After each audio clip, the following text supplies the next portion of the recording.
Entitled drunk thinks it's Biden's fault he can't buy mouthwash. I live in West Virginia. This morning I had an interesting encounter. I debated posting, but I just have to share. So this morning my husband woke up with some back pain. We were out of a leave, and I volunteered to go pick some up so he could get to work. I get to the pharmacy at 7:58 a.m. They open at 8. No big deal, right? I can wait 2 minutes. This guy across the parking lot exits an unmarked utility truck and strolls over to stand next to me. I had noticed he had a beer can in his hand, but thought little of it because he could have picked it up, save the planet and all that. He was wearing a big, floppy camo bucket hat that had MAGA embroidered on it. Before I could even smile and say good morning, he starts talking.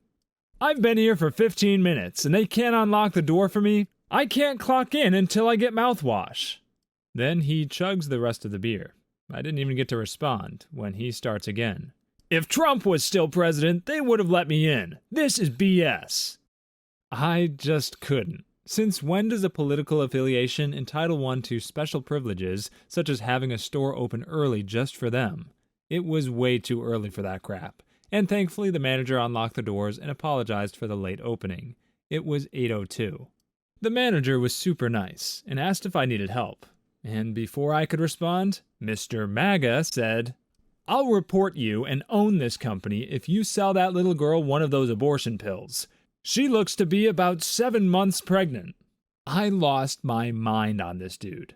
First of all, I'm fat. Yeah, I am fully aware of my fatness. Not that it was any of your business, but it's from medication. Second, this little girl is 44 years old and very capable of making my own decisions. And third, your political views in no way make you entitled for people to cater to whatever you want. In fact, no one cares. And lastly, mind your own business. How would you like it if I told you that beer is bad and you could never have it or access it again? This shut him up, and he left without his mouthwash. And I've had this euphoria all day from putting an entitled POS in his place. Now I share this wonderful feeling with the Reddit world. I hope my little encounter brings a smile to your faces, as it did mine. I probably don't need to explain why this original poster's story was a bit controversial in the comments. But sadly, it's not actually hard to picture people acting like this, no matter who they voted for. There's a certain type of unhappy person who thinks everything that doesn't go their way can be blamed on one political issue or another. This jerk falls into not only that category, but also the category of customer who thinks they can threaten to sue over literally anything. Nobody should have to agree or disagree with this guy's views to see where he was in the wrong here. You also don't have to agree or disagree with OP's views to see where she comes off a bit self-righteous at the end. How about both sides just agree that there's a time and place for political debate, and it's not at 8 a.m. in the pharmacy line. It's on Facebook, and in the comments section for Disney trailers. Glad we got that settled. Husband's entitled dealer friend tries to use our home to hide his stash. I once made the mistake of offering a friend cheap accommodation when he was in a bind. It started when I was heading out of town to care for a family member. My hubby's friend contacted him the day I was leaving, and it turned out he needed a place to stay. I told hubby that he should tell his friend that for $500 a month with food and utilities included, he can occupy our spare room. No problem, right? Wrong. He moved in the same day I left. First red flag is that he was ready to move. The next day, he hands hubby $300 and later has a 65-inch TV, surround sound system, and a couch delivered to be set up in the living room. Second and third red flags, he can't give us the agreed-upon rent, but he can afford all this brand-new luxury stuff? Also, how did he get it there in one day? The real icing on the cake, and I'm hearing this after the fact from my hubby, is this friend tells hubby we can't touch or go near his stuff. What? No. I straight up told hubby, get him out now, or I'm coming home and lighting his crap on fire in the front lawn. Last red flag, he apparently had an exit strategy because he was gone the next day. He never needed a place to stay. He was banking on my hubby being a doormat. Surprise, biscuit, I will never lay down and take your entitled bull. Update. It got better, or worse, depending on your viewpoint. He tried to get back in with his key about 2 weeks later while he knew hubby was at work. Thankfully, we had convinced our landlord to change the locks. I got a good video of this idiot trying to shoulder the door down while screaming that we needed to give him back his stuff. What stuff, you ask? Well, I was cleaning his former room and noticed the light was very, very dim. So I did the logical thing and checked it out. Found a mysterious plastic baggie full of whitish powder. Gross. It was a big enough baggie to almost entirely block the light from a fixture twice the size of my face. This was 2 years ago, and I did tell the cops to keep an eye on him. Not that it made a difference. I should have kept the bag and handed it over, but that amount almost made me pee myself. I was scared that I would be blamed and find myself charged and facing jail time. From a legal standpoint, that was definitely enough to be considered intent to distribute. I may not have found anything to lead me to that conclusion, but the cops don't need to in order to make that leap and press that charge, so neither do I. I flushed it. He didn't know that though, so I decided to be helpful. I told him, "You can call for a police presence to make sure there's peace, and you can get everything that belongs to you." He went away immediately and never came back. Still sent me angry texts though. "Gary, if you're out there, F you. Your powder made a pretty pattern in my crapper when I hit the valve and flushed it." This story is even better than OP realizes. First of all, her husband's brain-challenged friend apparently didn't realize that hiding his stash in the light was exactly what made sure it was going to be found. Second of all, think of what would have happened if it wasn't found. More specifically, think of what happens to plastic when it's exposed to heat. If OP hadn't found his stash, that sucker was going to melt sooner or later. Whether he was planning to sell it or use it himself, that stuff was going to be worthless before any time at all. This OP doesn't need to worry about the cops catching up with this guy. His own idiocy will put him out of business soon enough. I can't claim to know for sure, but I'm assuming most users don't like buying powder that's been half melted. Then again, maybe that makes it stronger. I'd ask you to let us know in the comments, but it's probably smarter if you don't. Insane customer claims I have Asperger's because of my posture. I work at a Walmart at the pharmacy register. Sometimes I clean shelves or do returns, and other times I just stand at the register when it's busy. One morning I had a customer ask me for shaving products. I showed her where they were, and she brought up that her son has Asperger's. I had no idea what that had to do with shaving. She kept talking about her son and how he's autistic as I checked her out. Now, I have PTSD associated with autism and mental health management. I have bipolar disorder and was thrown into the marching band against my will back in high school. I hated every second of it and became very depressed and unstable. I eventually made threatening comments towards others, as well as comments about taking my own life. After going to a hospital program for self-harming youth, my parents fought hard for me to go back to the school. Eventually, the school board decided that I could go back to school, but I'd have to have an aide watch me in case of suspicious behaviors. Sounds simple enough, but the entire school made my life a living nightmare. The aide documented every minor thing that I did, from picking my nose to calling out in class, even though many students called out commentary during class. I was labeled as being on the autism spectrum and treated like a toddler, while my other peers were treated with respect from teachers. I got more severe punishments than my other peers, and I was treated like worthless garbage. I know I said dangerous things and they were on high alert, but that didn't give them the right to humiliate me and treat me unfairly for 4 years. I developed lots of psychological trauma and self-hatred. I'm more depressed than ever, and whenever words like Asperger's are mentioned, or if I see someone with autism, I get horrific flashbacks to how I was treated. I explained all of this to the customer, and she felt bad for me, but then out of nowhere, she said I have Asperger's. I was confused and a little mad. I asked her what makes her say that, and she said it was my posture. Keep in mind, this was early in the day, and I was leaning on the register out of boredom. I felt so worthless and upset. She later came back and showed me pictures of her son, claiming he's a black belt in martial arts and is in the army. But I told her what she said was hurtful and wrong. I told her how she should never go around calling people names and assuming they're disabled. I hope I never see a person like her again. I honestly can't think of anything more ridiculous than suggesting someone is on the spectrum just because they're leaning on the cash register. The only thing that even comes close is claiming you have PTSD because you had to do marching band. This OP has been through a lot, and it's really terrible he was treated the way he was.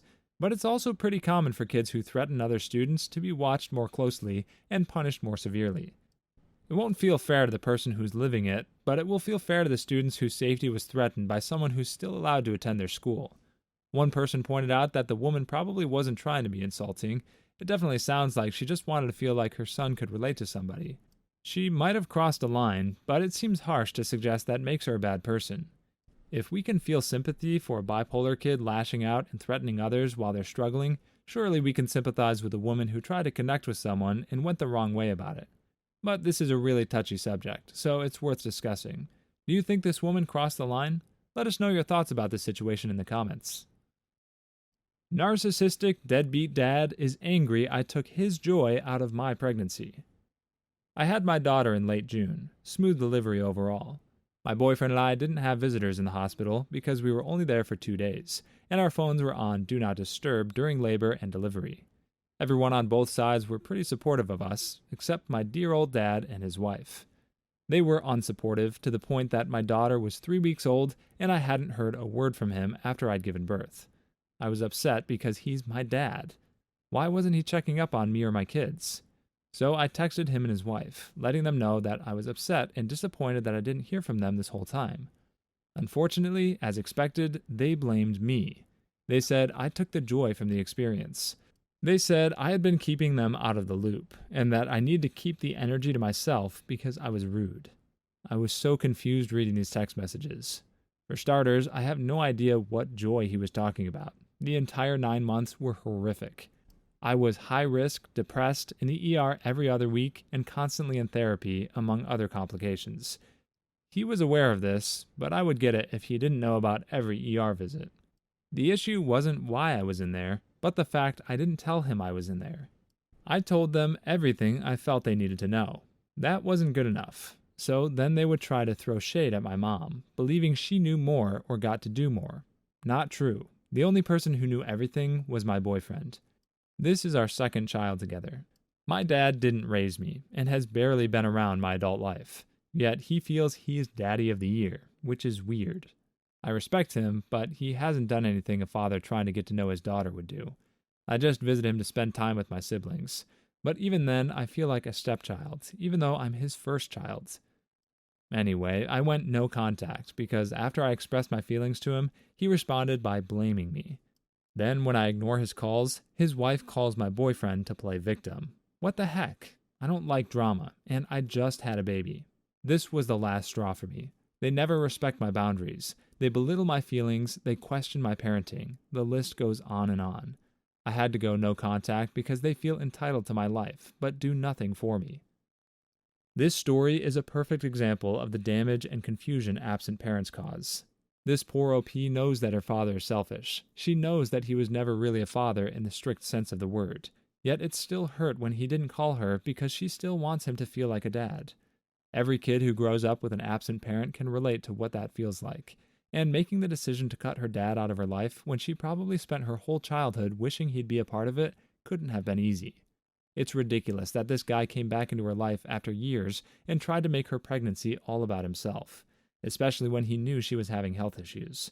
Even if he didn't know what those issues were, knowing that she was struggling should have been enough. She did the right thing by tossing this guy to the curb. Now she can focus on her new family and be there for her baby the way her dad didn't care enough to be there for her. Entitled French kids mock an Englishman for speaking English at an English train station. In the mid to late 1980s, I was attending grad school in England. I really loved the train system back then. Joined the University Railway Club, was the rail rep at my college, and got to know a number of staff at the local station. One was this really nice older gentleman, who I will refer to as Nice Guy, since I can't remember his name. It has been over 30 years after all. He had left school at 16, maybe younger, and was retired and working at the station selling tickets. Really nice man. Friendly to everyone, always chatted with me, and gave me tips that helped me be a better rail rep, which I greatly appreciated. Rail reps earn free tickets, which was very useful to a broke-head student like me. Anyway, during the summer months, the university town tended to be inundated with teenagers from many different countries, here to study English. Many were nice and polite, but some were basically entitled rich kids having a 2-month holiday paid for by mommy and daddy. I could tell lots of stories about their bad behavior, but this one incident really upset me. I was at the station one Saturday morning, in line to get a ticket to go to London for the day. Ahead of me was a whole group of French language students at the window staffed by Nice Guy. They were trying to buy tickets for London as well, but instead of at least trying to ask for them in English, they used French. Nice Guy did not speak French. Remember, he left school pretty young, with just a few general certificates of secondary education. A key point here is that I did do French in high school, and while I couldn't really speak it, I could get the gist. So anyway, he politely told them sorry he did not understand. They proceeded to laugh at him, call him stupid, and various other pretty rude names, and ridiculed him, because nice guy, an English person in England, did not happen to speak French. Of course, despite the fact that they were there to learn English, none of them even tried to order their tickets in English. They seemed to all believe that everyone around them should speak French for their convenience. Fortunately, a manager overheard the ruckus and came over and kicked them out of the station. Guess they didn't get to spend the day in London after all. Now, I totally get the difficulties of navigating life in a place where you don't speak the language, but don't expect the world to revolve around you, and don't be rude to a nice, polite older person who's actually trying to help you. While OP's moral for this story is definitely correct, it's also a waste of breath. Unfortunately, there will always be people who expect others to cater to them wherever they go, even when they're in a different country. A lot of people like to assume this is an American thing. A lot of people haven't traveled much. But the fact that these particular brats were there specifically to learn the language they were making fun of shows just how far over the line some people's entitlement will go. There's no excuse for it. But because their parents can afford to send them on an extended vacation, these kids think it's okay to make fun of the same culture they're supposed to be learning about. Have you ever run into people like this in your country or another? Share your stories down in the comments. Click one of the videos on screen right now.